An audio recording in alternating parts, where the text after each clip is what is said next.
evened up the series with the Carolina Hurricanes as they win at home again. And Madison Square Garden has definitely been a home ice advantage for the New York Rangers.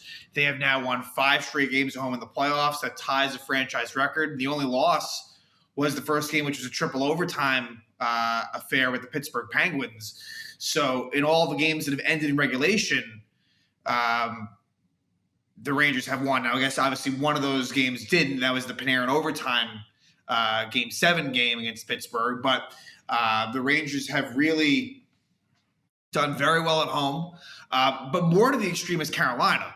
Carolina has now played 11 playoff games. They are 6-0 at home and 0-5 on the road. And that's really where this shifts now. Back to Carolina. And Carolina is definitely better in Raleigh. And game 1 still hurts. The Rangers let one slip there where they were the better team. And Kakko has an open net, can't score. Carolina gets a very late goal, wins in overtime. So for me, there's still that. And, who knows what would have happened from there. But I think it's not crazy to say the Rangers could have been up 3-1. It's certainly not. And I think if the Rangers, you got to be confident. This was a pretty well-played game by them. As, Shesterkin played well, allows 1 goal, makes 30 saves. Kind of crazy how he wasn't one of the 3 stars, but at the same time, Igor, it wasn't like it was all Igor. The Rangers, really got the job done in all facets of the game. And what once looked like a Carolina team that, would really match up very well with the Rangers. And look, the series isn't over. The Rangers can play with this team. Like, that's what I've learned from these first 4 games. The Rangers can play with Carolina. Will they win the series? They might not. They very well might not. But the gap has certainly decreased between these 2 teams. And Carolina offensively is, they haven't been able to score, not including empty net goals. If we and not overtime goals, if we want to just talk straight regulation, non-overtime, non-empty net goals, Carolina's got 1 goal each game. The late Aho goal, the Smith shorthanded goal in game 2, the kind of fluky Niederreiter goal in game 3, and then Teravainen in game 4. So, Igor is a big reason for that, but also just the Rangers are playing a very well-structured game. And I think game 5 is the one for me that is going to be very, very interesting because I really do feel confident in the Rangers in game 6. Whether they're up 3-2 or down 3-2, I have a confidence in this team that they will win that game. But game 5 is an interesting one. Carolina is tough to beat in Carolina. And so if I had to guess, I say this probably goes 7. That'd be my guess, but I think the Rangers would be more likely to win game 5 than 7. Yes, anything can happen in a game 7, but I think that will be a tall task.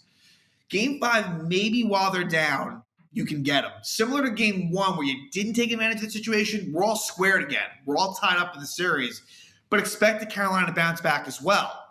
Now, as far as the lines, and Gerard Gallant has really pushed all the right buttons. And the lineup for this one was a little bit of a surprise. He basically went back mostly to the original line. So Zibanejad centering Kreider and Vetrano, Strome centering Panarin and Copp. But what he did switch was the kid line did get broken up where Kakko moves to the 4th line with Rooney and Reeves, and Tyler Mott moves up and plays with Lafreniere and Hedl. And I like the idea of giving Mott more ice time. I do think that his speed is kind of missed on that 4th line where Reeves, isn't, the fastest skater. And it's nice to kind of have Mott's defensive awareness there. With that being said, Mott does deserve, sort of top 9 minutes, if you will. So it all works out. And, I thought the Rangers got up to a pretty – well, actually, the first couple of minutes, Carolina was good in the first 3 or 4 minutes. And Shesterkin made a very nice save on Brett Pesce. Eventually, Seth Jarvis takes a tripping penalty on Frank Vetrano. And the Rangers' power play was really, really effective. They couldn't score, but for basically about 2 minutes, they were in the Carolina zone. And it hurt they couldn't score, but it was that good. And the Rangers, are playing well from there. And then there's a big momentum shifter, and that is Jacob Trouba with a big hit on Max Domi, which is ironic because Domi, tries to kind of mix it up at the end of game 3. Gallant wasn't happy about it. The Rangers weren't happy about it. And Trouba hits Max Domi. And Max Domi, as he's falling down, gets hit. It's a clean hit. It's a pretty vicious hit, but it's absolutely clean, and the refs got it right. And Steven Lorentz, goes after Trouba. They fight 5 minutes each, but Lorentz also picks up a 2-minute instigator penalty and a 10-minute misconduct. And it's a good job where, let's just say it was a 5-5. That sucks that Trouba has to defend himself, and you lose Trouba, who is, a top 4 defenseman for the Rangers, whereas they lose a 4th liner. So it worked out well. And not only did it work out well as far as that was concerned and just the momentum it gave them, but the Rangers scored on the power play. And it was actually the second power play unit. It was a goal by Frank Vetrano. So Vetrano, this was a night where the trade acquisitions at the deadline really made their presence felt. Vetrano, his third of the playoffs from Andrew Copp, who for me was the player of the game today. Copp gets the assist as well as Adam Fox. And the reason why Fox got the assist was because Jacob Trouba was in the box. Normally Jacob Trouba would have been on for that, but Fox, sort of got the full power play. And so he gets the assist as well. So the Rangers take a 1-0 lead at 13:31 of the first period. But the Rangers wouldn't stop there. They would score at 15:42. It would be a goal by Adam Fox, an actual deflection. His 4th goal of the playoffs from Ryan Lindgren and Andrew Copp. So Copp with 2 assists in the first period. This is a play where it starts off where Chris Kreider breaks a stick, but he does a good job to stick with it. And he kicks the puck with his skate. He then leaves the ice, which then allows Fox to kind of take Kreider's spot in front of the net. And Copp makes a nice pass over to Ryan Lindgren. So Lindgren has time and space. He takes a shot, and Fox, the defenseman, deflects it in. It's a tip by Adam Fox.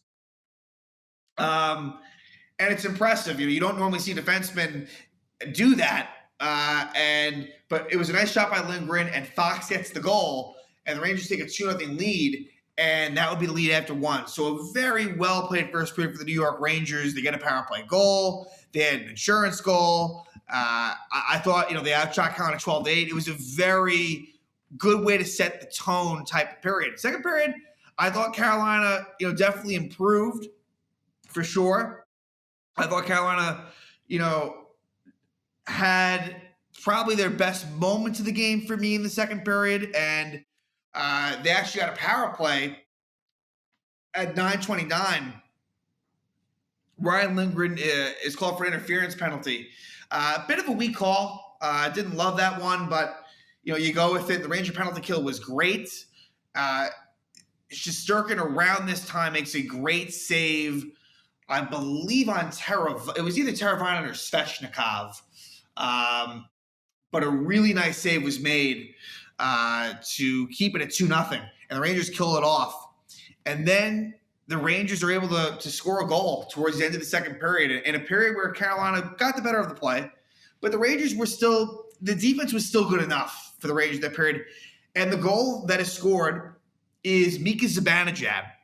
So Zibanejad gets his 5th goal of the playoffs from Lindgren, so that's 2 assists for Lindgren. And Vetrano, so that's 2 points for Vetrano.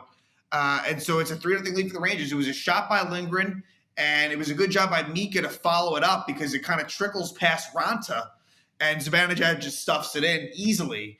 And these were the goals the Rangers got, weren't goals that you normally see. Like the Fox goal, I like that one. And then the Zibanejad, hard work leading to goals. And also a good play by Vetrano to be strong on the puck leading into this rush, and Zibanejad finds an open Lindgren who takes the shot, and Mika scores. Gives the Rangers a 3-0 lead. Soon thereafter, Brendan Smith would take a penalty, interfere with Kevin Rooney. The Rangers would be unsuccessful on this power play, and we head to the third up 3-0. Then at 3:24 of the third period, Alexi Lafreniere is called for a goaltender interference penalty. The Rangers would kill it off, and Carolina would score their first goal. The first and only goal of the game would be Teuvo Teravainen scoring his 3rd goal of the playoffs, assisted by Sebastian Aho at 6:39. So Carolina does cut the lead to 2. So it's a 3-1 game. And Then at 11:10, it's a goal by Andrew Copp. His 5th goal of the playoffs, assisted by Ryan Strome. So Strome with a nice pass to Copp. And so that makes it 4-1, basically seals it up at that point. And the Rangers would have a power play at 12:35 as Svechnikov is called for roughing on Lafreniere. Rangers power play doesn't score. And then, of course, at 20 minutes, as the game is kind of winding down, a bunch of penalties were handed out to Max Domi, Ian Cole, Ryan Reeves, and Keandre Miller. It was kind of Reeves and Domi going after each other, and then Cole was going after Keandre Miller. And so maybe some message sending, but really the Rangers have the more physical club than Carolina. So, the Rangers can play that game if Carolina wants to play it. But this was a very good game for the Rangers. They get that key power play goal by Vetrano. But I just thought overall, Andrew Copp really, a goal and 2 assists, played very well. And he's been someone who I don't think has played all that well these playoffs, although the statistics look pretty good, right? I mean, that's his 5th goal. That's not bad. And Frank Vetrano, of course, I thought he played well in a situation where, look, he started out last game on the 3rd line, but by the end of it, he moves back on the 1st line. And so, a good sort of response for Vetrano. I liked his game. But really, the Lindgren Fox pair was really, really good. Obviously, Lindgren gets a couple of assists. Fox gets a goal and an assist. But I just thought that, Adam Fox, I thought this was one of his better games. Really looked good. Didn't make it too many mistakes. Was very creative offensively. I thought he was a bit of a force out there. And Lindgren was good too. So I give a lot of credit to that pair. And Igor being Igor, of course. Shesterkin really being just that steady influence, a wall, if you will, for the Rangers. And so they even up the series. And it's going to be fun to see where the rest of it goes. Best of 3. This is the only 2-2 series. You had a sweep with Tampa Bay over Florida. So the Rangers and Carolina know their opponent. It will be the 2-time defending Stanley Cup champion Tampa Bay Lightning. So that'll be fun, for whoever has to, go against them. And, for the Rangers, it'd kind of be a house money situation, but let's see if they even get there. That's, let's not even go there. And, in the West, you have a couple of 3-1 series. So this Ranger Hurricane series, this could be the one. If there's one that goes 7, maybe this is it. But I'm very excited to see what happens. The Rangers are definitely rolling right now, but it will be a lot tougher at Carolina. There is no question that it will be a lot more of a challenge for many, many reasons. Carolina will be hungry off a couple of losses, and they just simply are very good at home. So the Rangers have to find a way to keep it close, score that. The first goal of these games are very, very important. So we'll see what happens. But the Rangers, thanks to contributions, like I said, by Andrew Copp, the Lindgren Fox pair was really, really good. And, of course, Igor Shesterkin, they are able to get the job done in front of a raucous crowd at Madison Square Garden. And now the series shifts to Carolina in what is now a best-of-3 series against the Hurricanes for a chance to face the Tampa Bay Lightning in the Eastern Conference Final.